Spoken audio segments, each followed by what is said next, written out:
My dear viewers, you have met our lady contestants and watched as they maneuvered through our challenges. They are now off to the park for the grand scavenger hunt. Meanwhile, let us reveal the prizes they will be searching for. Little do my girls know that just a few short steps away are the bachelors next door.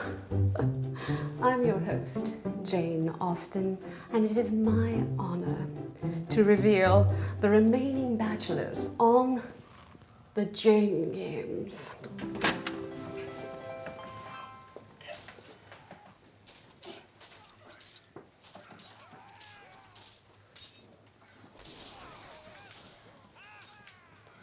Woman on the floor.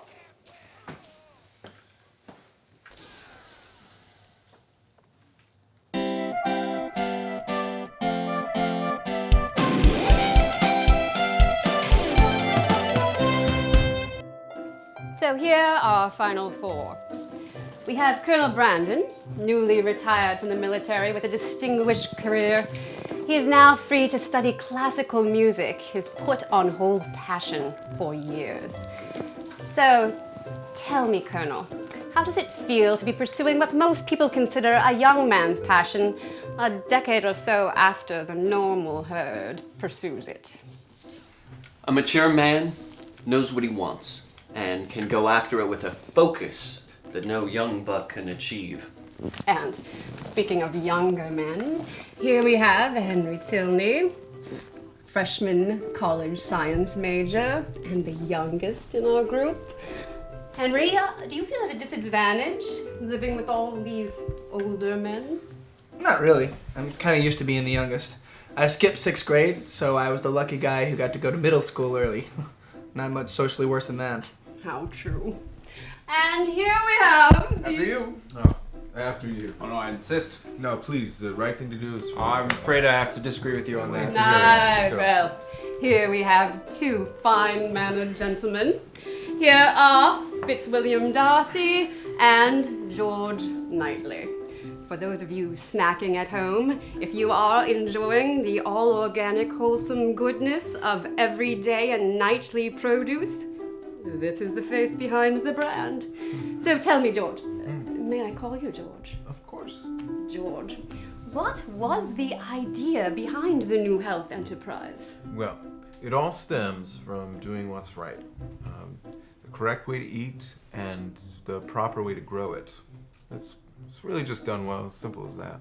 Wonderful.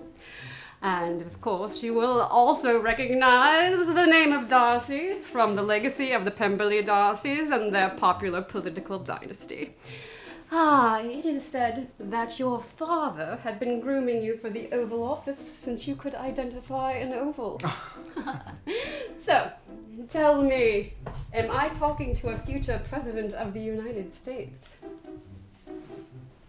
No comment.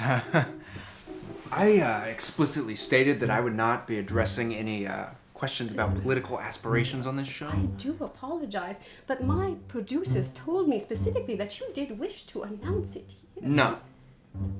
Well, Oh, come off it, Darcy! Would you knock it off? Well, Darcy thinks he's too good for this. Why don't we let him go home? I'll meet his girl. What if you both just took a breath? Right. Look, I'm sorry, Miss Austen. I know we're not supposed to be here for this part. No, we've been sitting around cooped up for weeks. We haven't even seen a woman. No. no violence is necessary. But really, Frank, you are ruining the surprise. I'm sorry you men have been cooped up for so long, but that's all about to change. I have a project planned and an honorary competition. However, I only have enough supplies for the intended Well, but of tour. course, Miss Austen. We wouldn't dream of interrupting your plans. Besides, young Edmund and I have much to do. We have been using our time quite wisely. I was lucky enough to discover that he just graduated seminary school. So I've taken it upon myself to prepare him for his career as best I can. Every day for 2 weeks, Elton and I have been inseparable. Have you seen Elton? What? I'm hiding from Elton! There you are! I was looking for for you. Oh, Come on, let's put Joy. some over here. Thank you, thank you. I found something in the garbage again. Edmund. Surprise! I found this in the garbage. Don't know how that got there. I have tried. I've been recounting the numerous sins I have discovered in others so that he might be exposed to them and not be shocked when he hears confessions of his future congregations. Come along, Edmund. Mercy waits for no man. Of course, Elton. Excuse me. Please, grant me patience. Come on. Please, Miss Austen, you wouldn't shorten my first opportunity to spend time with a charming woman in 3 weeks, would you? Of course not. You may stay. Now, gentlemen, in order to prepare you for meeting your ladies, I have brought you one of the classic wooing tools of all time. You will have 1 minute to arrange a bouquet and be ready to go to the park. Flowers. You guys go to town. Enjoy! Yes, knock yourselves out. And may good sense prevail. Hey man, that's my character. Yeah, I got it. No, I know, but What did I just do? oh no, please, I've played that since launch. Hey, man, don't you trust me? No, please, just log out and we can get you another character. Oh! I just threw the magic sword in the lake. You get another one of those, right? No, not in this game. Please do not ruin my name. Aw. Look, every skill point you use changes a different fate point. Okay? Gosh. Thank you. You're lucky you still got some growing up to do. We don't fight kids. 10 seconds. Real simple. Huh. Oh, ow.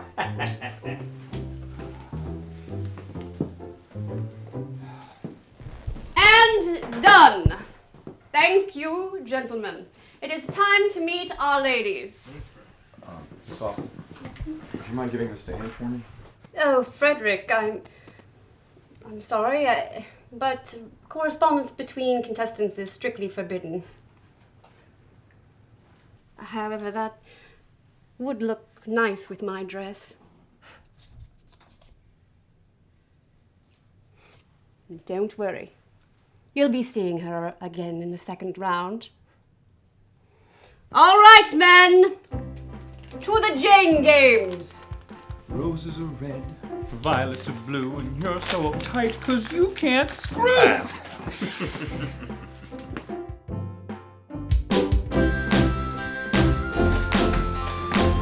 That was quick. You can't meet Mary Ann dressed like this.